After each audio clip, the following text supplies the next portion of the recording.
Imagine trying to understand how an animal lived when it has been silent for over 150 years. When a species goes extinct, we can never observe its behaviors, never hear its calls, and never see how it interacted with its environment. Extinction is a global issue.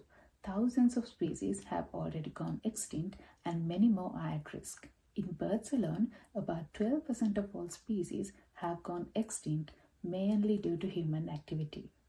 One of the most recent well-known examples of human-driven extinction is the great auk, which is my study animal, a large flightless seabird that once lived in numbers in North Atlantic and was hunted to extinction in the 19th century. Even though it is well represented in museum collections, very little is known about its sensory abilities.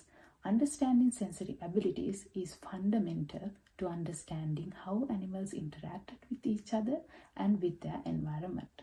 One of the biggest challenges in extinction research is how do we study an animal that no longer exists?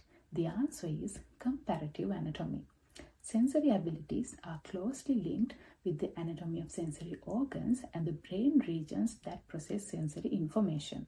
Normally, brains are not available for extinct species, but the skull houses key clues about the brain and the sensory organs. Therefore, I compare the skull anatomy of the great auk with those of its living relatives to understand the sensory abilities of the extinct great auk. So what makes this study possible is a theory called principle of proper mass, which simply says that the brain regions that process more information tend to be larger. So animals that rely heavily on vision have larger eyes and larger brain regions for visual processing. My method has 4 simple steps.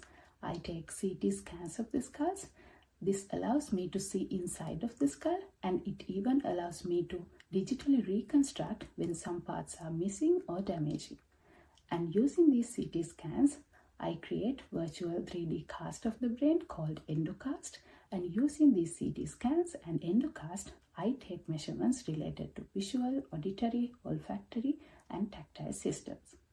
Then I compare these measurements between great auk and its living relatives. By doing this, my study will provide new insights into the ecology and behavior of the extinct great auk using a quantitative and a multisensory approach. Also, this study will show how we can learn about extinct or endangered animals without doing physiological or behavioral experiments.